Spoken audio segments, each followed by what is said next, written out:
Hello student, मैं दुर्लभ ज्ञान वर्षा प्राइवेट आईटीआई की ऑनलाइन क्लास में आपका स्वागत करता हूं। जैसा कि हमने पिछले लेक्चर में किरचॉफ के नियम के बारे में जाना था, तो उसको एक बार थोड़ा सा रिवाइज कर लेते हैं कि किरचॉफ ने कितने नियम दिए थे। तो स्टूडेंट, किरचॉफ ने 2 नियम दिए थे। किरचॉफ का प्रथम नियम को विद्युत धारा का नियम कहा जाता है और इसे आवेश संरक्षण का नियम भी कहा जाता है। उसके बाद हमने देखा था किरचॉफ का द्वितीय नियम। तो किरचॉफ का द्वितीय नियम वोल्टेज का नियम होता है, इसे ऊर्जा संरक्षण का नियम भी कहा जाता है। और इन दोनों नियमों पर आधारित कुछ प्रश्न देखे थे जो आपके एग्जाम पॉइंट ऑफ व्यू से इंपॉर्टेंट थे। यदि आप इस लेक्चर को पहली बार देख रहे हैं तो इससे पहले वाला लेक्चर आप एक बार उसको देख लें, ठीक है। तो आज हम डिस्कस करेंगे प्रतिरोध मापने की विभिन्न विधियां। मतलब कोई अज्ञात प्रतिरोध है तो वो कितने ओम का है। सबसे पहले प्रतिरोध क्या होता है फिर से एक बार बताता हूं। प्रतिरोध जो धारा के मार्ग में अवरोध उत्पन्न करे उसे प्रतिरोध कहते हैं स्टूडेंट, ठीक है। प्रतिरोध मापने की इकाई क्या होती है? प्रतिरोध मापने की इकाई ओम होती है। प्रतिरोध मापने की इकाई क्या होती है? ओम होती है। तो सबसे पहले आज हम देखते हैं प्रतिरोध मापने की विभिन्न विधियां, ठीक है। मापने की विभिन्न विधियां मतलब आपके पास एक अज्ञात प्रतिरोध है, उस प्रतिरोध का मान आपको निकालना है कि वो प्रतिरोध कितने ओम का है, वो आपको निकालना है। तो वो विधि कितनी है? वो 2 विधि है। सबसे पहली विधि है व्हीटस्टोन ब्रिज। सबसे पहली विधि क्या है स्टूडेंट? Wheatstone bridge. और दूसरी विधि है आपकी ओम मीटर, ठीक है। तो 2 विधियों की सहायता से हम किसी अज्ञात प्रतिरोध का मान ज्ञात कर सकते हैं, ठीक है। तो पहला क्वेश्चन आपका ये बनेगा कि ओम मीटर की सहायता से किसको नापा जाता है? तो ओम मीटर की सहायता से प्रतिरोध को नापा जाता है। समझ में आ रहा है? क्वेश्चन कैसे बनेगा समझते जाना ध्यान से। ओम मीटर की सहायता से किसको नापा जाता है? तो आप उत्तर दोगे ओम मीटर की सहायता से प्रतिरोध को नापा जाता है, अज्ञात प्रतिरोध को नापा जाता है। फिर दूसरा क्वेश्चन बनेगा कि व्हीटस्टोन ब्रिज की सहायता से क्या नापा जाता है? तो व्हीटस्टोन ब्रिज की सहायता से भी अज्ञात प्रतिरोध को नापा जाता है। तो अज्ञात प्रतिरोध को नापने की कितनी विधियां होती है? 2 विधियां होती है। एक होता है आपका व्हीटस्टोन ब्रिज, दूसरा होता है आपका ओम मीटर। चलिए स्टेप बाय स्टेप इसको समझते हैं। सबसे पहले मैं आज आपसे डिस्कस करूंगा कि व्हीटस्टोन ब्रिज क्या होता है और उस पर अभी तक एग्जाम में कैसे कैसे क्वेश्चन पूछे गए हैं, ठीक है। चलिए आगे कंटिन्यू करते हैं।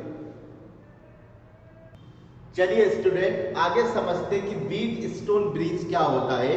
तो देखिए जैसा कि आपकी स्क्रीन पर डिस्प्ले हो रहा है कि व्हीटस्टोन नामक वैज्ञानिक ने 4 प्रतिरोधों को संयोजित कर एक विशेष प्रकार का परिपथ तैयार किया, ठीक है। तो व्हीटस्टोन एक वैज्ञानिक का नाम है, समझना। व्हीटस्टोन एक वैज्ञानिक का नाम है। व्हीटस्टोन ने क्या करा? 4 प्रतिरोध लिए और 4 प्रतिरोधों को एक विशेष प्रकार से संयोजित करके एक विशेष प्रकार का परिपथ तैयार किया। तो उसे क्या कहते हो आप? Wheatstone bridge. यहां तक समझ में आ रहा है? क्या बोला मैंने? फिर से सुनना। व्हीटस्टोन एक वैज्ञानिक का नाम है, ठीक है। व्हीटस्टोन ने क्या करा? 4 प्रतिरोध लिए और 4 प्रतिरोधों को एक विशेष प्रकार से संयोजित किया और एक परिपथ का निर्माण किया। उस परिपथ को आप क्या कहते हो? व्हीटस्टोन ब्रिज, ठीक है। अब इस सिद्धांत की सहायता से आप पोस्ट ऑफिस नामक एक उपकरण होता है, पोस्ट ऑफिस बॉक्स नामक एक उपकरण होता है, उसमें आप अज्ञात प्रतिरोध का मान ज्ञात कर सकते हो। समझना क्या बोलना चाह रहा हूं। व्हीटस्टोन ब्रिज सिद्धांत की सहायता से आप पोस्ट ऑफिस बॉक्स नामक एक उपकरण आता है, पोस्ट ऑफिस बॉक्स नामक एक उपकरण आता है, तो उसकी सहायता से आप अज्ञात प्रतिरोध का मान ज्ञात कर सकते हो। यहां तक समझ में आ रहा है बात? तो अब हम समझते हैं कि व्हीटस्टोन ब्रिज ने उस 4 प्रतिरोधों को जोड़कर कैसा परिपथ तैयार किया और उस परिपथ से क्या निष्कर्ष निकल के आता है। चलिए समझते। चलिए डिस्कस करते हैं कि व्हीटस्टोन ब्रिज ने कैसा सर्किट बनाया था और उस सर्किट से क्या निष्कर्ष निकलता है। तो व्हीटस्टोन ब्रिज ने 4 प्रतिरोधों को संयोजित कर इस प्रकार का एक परिपथ तैयार किया था, ठीक है, जिसमें पी क्यू आर एस 4 प्रतिरोध है, एक बैटरी है और एक की मतलब बटन, ठीक है। अब इसमें से समझते हैं कि क्या निष्कर्ष निकलता है। जैसे आप इस बटन को प्रेस करोगे तो यहाँ से करंट फ्लो होना स्टार्ट होगा, आई करंट यहाँ तक पहुंचा, करंट यहाँ तक पहुंचा, यहाँ आके करंट को 2 रास्ते दिखे तो करंट बढ़ गया, मतलब ये I1 और यहाँ गया आपका I2। ये I1 घूम के इस रेजिस्टेंस में भी आएगा तो इसमें भी I1 और ये I2 घूम के इस रेजिस्टेंस में आएगा तो ये हो गया I2। दोनों I1 I2 यहाँ पर आ जाएंगे, ये I1 प्लस I2। यहाँ तक समझ में आया? मैंने कुछ नहीं करा, मैंने इस बटन को प्रेस करा तो इस बैटरी से करंट निकलेगा, ये करंट यहाँ पर आकर 2 भागों में बढ़ गया, एक I1 और एक I2। ये I1 घूम के यहाँ पर आया, ये I2 घूम के यहाँ पर आया, ठीक है। अब समझना, इसमें एक छोटा सा डेरिवेशन है, डेरिवेशन से एक कंक्लूजन निकल के आएगा। इस परिपथ में जो S प्रतिरोध है वह एक वेरिएबल रेजिस्टेंस है, ठीक है, वह एक वेरिएबल रेजिस्टेंस है। वेरिएबल रेजिस्टेंस मतलब जिसका मान आप परिवर्तित कर सकते हो अपने अनुसार, ठीक है। S क्या है? एक वेरिएबल प्रतिरोध या वेरिएबल रेजिस्टेंस कहते हैं जिसका मान आप ज्ञात कर सकते हो। R क्या है? अज्ञात प्रतिरोध, जिस प्रतिरोध का मान ज्ञात करना है उसको यहाँ पर लगा दो। तो इस पूरे सर्किट को मैं नाम दे देता हूँ A, B, C और D, ABCD इसको नाम दे दिया, ठीक है। दैट इज यहाँ पर I1 आ रहा है और ये आपका Q प्रतिरोध है, ठीक है। अब समझना, मैंने आपको बताया था जब प्रतिरोधों का संयोजन पढ़ा था तो 2 प्रकार के संयोजन होते हैं, एक होता है श्रेणी क्रम, दूसरा होता है समांतर क्रम।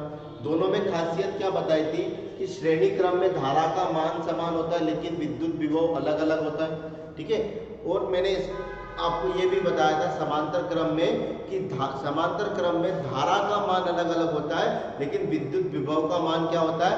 समान होता है, ठीक है। तो अब हम सर्किट में कैसे पहचाने कि 2 प्रतिरोध समांतर क्रम में लगे हैं कि श्रेणी क्रम में लगे हैं? समझना क्या बताना चाह रहा हूं।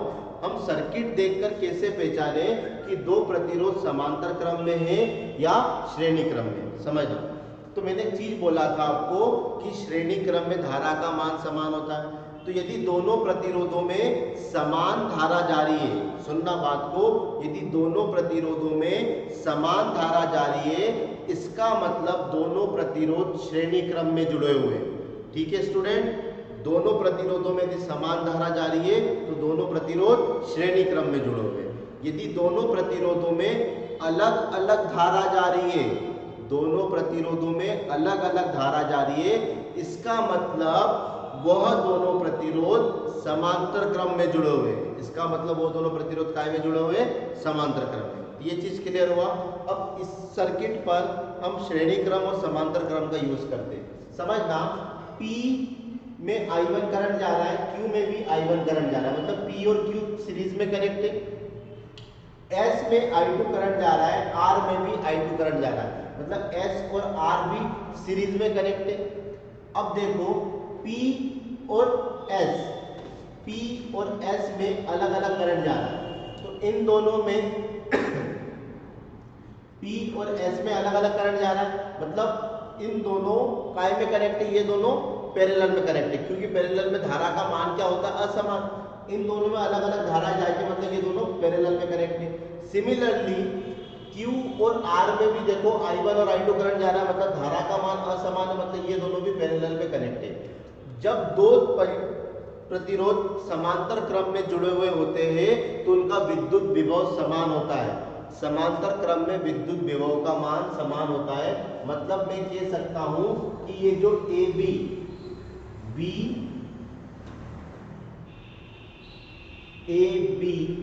मतलब AB के बीच का विभव और BC के बीच का विभव क्या होगा? बराबर होगा। BC के ये वाली भुजा का विभव और ये वाली भुजा का विभव क्या होगा? बराबर होगा। क्यों होगा? क्योंकि दोनों आपस में काय में कनेक्ट है? पैरेलल कनेक्ट है, और पैरेलल में विद्युत विभव का मान क्या होता है, समान होता है। चलो यहाँ तक क्लियर हो गया। उसके बाद देखना अपन ने नियम पढ़ा था V इक्वल टू होता है IR, ओम के नियम के अनुसार पढ़ा था। तो यदि मुझको यहाँ पर विद्युत विभव निकालना है तो करंट कितना है I1 और प्रतिरोध का मान कितना है P। तो यहाँ पर क्या लिखूंगा कि VAB के बीच में विभव कितना है PI1। सिमिलरली VBC मतलब इसमें विद्युत विभव कितना है तो I2S किसके सहायता से लिख रहा हूं, इस फॉर्मूले में I और प्रतिरोध का मान P, विद्युत धारा का मान I2, प्रतिरोध का मान I, प्रतिरोध का मान S। ये आपका समीकरण नंबर 1 हो गया। ठीक है, इसके बाद देखो इसमें I1 करंट फ्लो हो रहा है, इसमें I2 करंट फ्लो हो रहा है, मतलब ये दोनों भी पैरेलल है, ये दोनों भी पैरेलल है, ये दोनों पैरेलल है, मतलब इसका वोल्टेज और इसका वोल्टेज दोनों क्या होगा, बराबर होगा। तो मैं लिख रहा हूं, देखना VAD किसके बराबर होगा, VCD के बराबर होगा, VCD के बराबर होगा। क्यों होगा, क्योंकि दोनों पैरेलल में लगे हुए। चलो VAD निकालते तो इसमें विद्युत धारा कितनी हो रही है I1 और प्रतिरोध कितना है Q। इसमें विद्युत धारा कितनी है I2 और प्रतिरोध कितना है R। यहां तक समझ में आ गया। तो ये हो गया आपका समीकरण नंबर 2, ये हो गया आपका समीकरण नंबर 2। अब मैं क्या कर रहा हूं, समीकरण 1 में 2 का भाग लगा रहा हूं, 1 में 2 का भाग लगा रहा हूं। तो देखना PI1 बराबर SI2, ये समीकरण 1 हो गया। मैं किसका भाग लगाना, समीकरण 2 का, तो QI1 RI2। यहां तक समझ में आ गया। I1 से I1 करेक्ट, I2 से I2 कैंसिल, तो आपके पास क्या बचा, P upon Q is equal to S upon R, is equal to S upon R। यहां तक समझ में आया। ठीक है, इसे कहा जाता है संतुलन की स्थिति। ठीक है, तो आपको क्वेश्चन क्या पूछेगा कि व्हीटस्टोन ब्रिज में संतुलन की स्थिति क्या होती है, तो P upon Q is equal to S upon R। ठीक है, P upon Q S upon क्या है, एक संतुलन की स्थिति। ये संतुलन की स्थिति कब आती है समझना, ये आपसे एग्जाम में पूछा जाता है, तो इस चीज को ध्यान से समझना। सबसे पहला क्वेश्चन ये पूछेगा कि संतुलन की स्थिति में व्हीटस्टोन ब्रिज का मान क्या होता है, तो P upon Q is equal to S upon में R, P upon Q is equal to S upon में R। ठीक है, और ये संतुलन की स्थिति कब बनती है, जब इस गैल्वेनोमीटर में विद्युत धारा का मान 0 हो। जब इस गैल्वेनोमीटर में विद्युत धारा का मान 0 हो, तब उसे हम क्या कहते हैं, संतुलन की स्थिति। क्या कहते हैं, संतुलन की स्थिति। क्लियर हो रहा है। संतुलन की स्थिति कब आती है, जब गैल्वेनोमीटर, ये G क्या है आपका गैल्वेनोमीटर, इस गैल्वेनोमीटर में जब विद्युत धारा का मान क्या होता है, 0 होता है, तब आपको संतुलन की स्थिति मिलती है। और संतुलन की स्थिति क्या होती है, P upon Q is equal to R upon S। ठीक है, अब आप देखिए, आपको अज्ञात प्रतिरोध का मान निकालना है, आपको अज्ञात प्रतिरोध का मान निकालना है। अज्ञात प्रतिरोध कितना है आपका R, यहां से भी R का मान निकालोगे तो कितना आएगा, QS अपॉन में P, QS अपॉन में P। तो ये हो गया आपका अज्ञात प्रतिरोध का मान QS अपॉन में P। इसकी सहायता से आप किसी भी अज्ञात प्रतिरोध का मान ज्ञात कर सकते हो। क्लियर हो पा रहा है कि व्हीटस्टोन ब्रिज क्या होता है और व्हीटस्टोन ब्रिज से क्या निष्कर्ष निकलता है और अज्ञात प्रतिरोध का मान हम किस तरीके से निकाल सकते हैं। ठीक है, चलिए आगे इसके अनुप्रयोग देखते हैं। चलिए आगे देखते हैं कि व्हीटस्टोन ब्रिज का उपयोग आप कहां करेंगे। तो देखिए आपके स्क्रीन पर डिस्प्ले हो रहा है, पढ़िए क्या लिखा है। व्हीटस्टोन ब्रिज का उपयोग बहुत कम निम्न प्रतिरोध का मान ज्ञात करने के लिए किया जाता है। ठीक है, वह प्रतिरोध जिसका मान बहुत कम होता है उसका मान आप किसकी सहायता से निकालोगे, व्हीट स्टोन ब्रिज की सहायता से निकालोगे। ठीक है, तो व्हीट स्टोन ब्रिज का उपयोग कहाँ किया जाता है? निम्न प्रतिरोध, मतलब जिस प्रतिरोध का मान सबसे कम होता है उस प्रतिरोध का मान निकालने के लिए आप व्हीट स्टोन ब्रिज का उपयोग करोगे। नेक्स्ट आपको क्या लिखा है? Operational amplifier. ऑपरेशनल एम्पलीफायर के साथ व्हीट स्टोन ब्रिज का उपयोग करके आप तापमान और प्रकाश आदि भौतिक राशियों का मान ज्ञात कर सकते हो। फिर से बोल रहा हूं, क्या? ऑपरेशनल एम्पलीफायर एक इक्विपमेंट आता है, उसके साथ आप व्हीट स्टोन ब्रिज को कनेक्ट करके भौतिक राशियां जैसे तापमान और प्रकाश का मान ज्ञात कर सकते हो कि क्या होगा। ठीक है, फिर आता है व्हीट स्टोन ब्रिज में परिवर्तन करके आप धारिता, प्रेरकत्व और प्रतिबाधा का मान भी ज्ञात कर सकते हो। समझना इस लाइन का मतलब क्या है। उसने क्या बोला? व्हीट स्टोन ब्रिज में परिवर्तन करके धारिता, प्रेरकत्व और प्रतिबाधा का मान, मतलब अभी आपने इस ब्रिज में क्या जोड़ा? प्रतिरोध जोड़ा। तो आप इस ब्रिज में धारिता मतलब कैपेसिटर भी जोड़ सकते हो। प्रेरक तत्व मतलब इंडक्टेंस, इसमें इंडक्टेंस भी जोड़ सकते हो। और प्रतिबाधा मतलब जब प्रतिरोध, धारिता और प्रेरक तत्व तीनों आ जाते हैं तो उसे कहते हैं प्रतिबाधा। ठीक है, उसे क्या कहते हो आप? प्रतिबाधा। तो इस सर्किट में आप इस प्रतिरोध के स्थान पर क्या क्या जोड़ सकते हो? धारिता को भी जोड़ सकते हो, प्रेरक तत्व को भी जोड़ सकते हो और प्रतिबाधा को भी जोड़ सकते हो। ठीक है, तो इसलिए उसने कहा कि व्हीट स्टोन ब्रिज में परिवर्तन करने का मतलब इस प्रतिरोध के अलावा इसमें धारिता को जोड़ दो तो धारिता का मान निकल जाएगा, इसमें प्रेरक तत्व को जोड़ दो तो प्रेरक तत्व का मान निकल जाएगा, अज्ञात वाला। और प्रतिबाधा, तो प्रतिबाधा क्या होती है? रेजिस्टेंस मतलब प्रतिरोध, धारिता और प्रेरकत्व, ये तीनों जब एक साथ आते हैं तो उसे प्रतिबाधा कहते हैं। तो आ गया समझ में कि इसका उपयोग आप कहाँ कहाँ करोगे। ठीक, आगे देखते हैं कि इस पर एग्जाम में कैसे कैसे क्वेश्चन पूछे जाते हैं। चलिए,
देखिए नेक्स्ट क्वेश्चन आपके स्क्रीन पर ये रहा।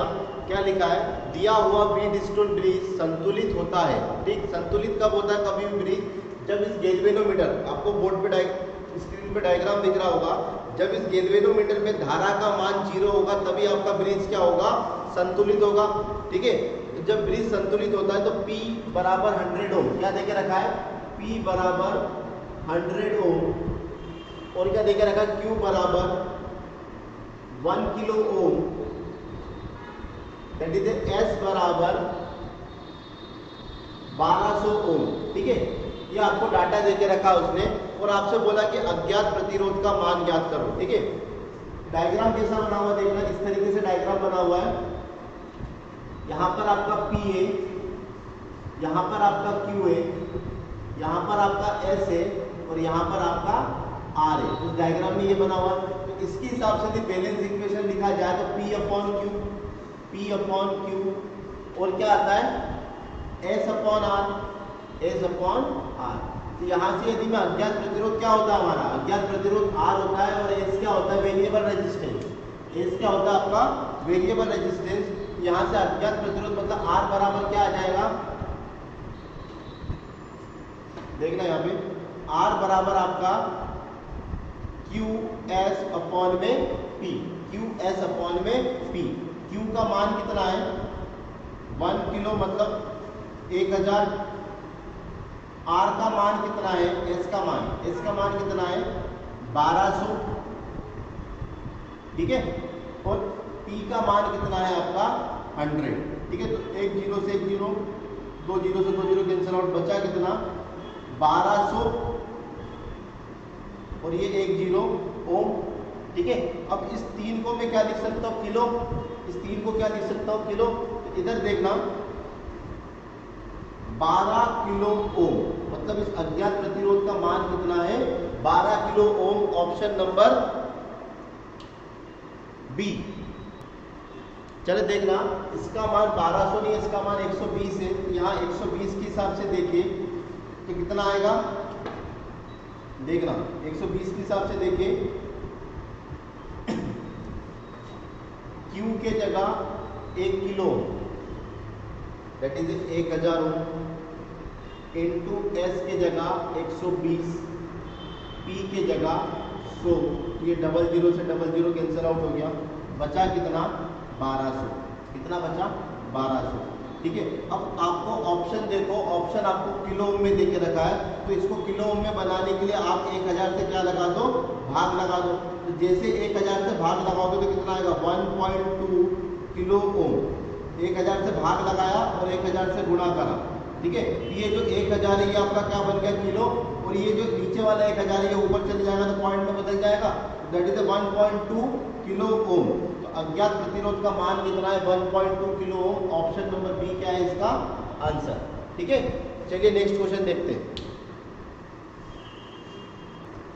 देखिए नेक्स्ट क्वेश्चन आपके स्क्रीन पर ये रहा, क्या लिखा है कि व्हीटस्टोन ब्रिज का उपयोग किसका मान ज्ञात करने के लिए किया जाता है। तो सिंपल सी बात है, आपको बताया मैंने कि व्हीटस्टोन ब्रिज का मान, व्हीटस्टोन ब्रिज का उपयोग किस लिए किया जाता है, अज्ञात प्रतिरोध का मान ज्ञात करने के लिए व्हीटस्टोन ब्रिज का उपयोग किया जाता है। तो option number A is the right answer. Option number A क्या है इसका राइट आंसर। आ रहा है समझ में क्या बोल रहा हूँ, इस तरीके से आपको एग्जाम में क्वेश्चन वो पूछेगा, ठीक है। तो आज के लिए इतना ही, बाकी हम नेक्स्ट लेक्चर में देखते हैं। तब तक के लिए घर पे रहिए, सुरक्षित रहिए, हैप्पी रहिए और इस लेक्चर को एंजॉय करिए। Okay, thank you.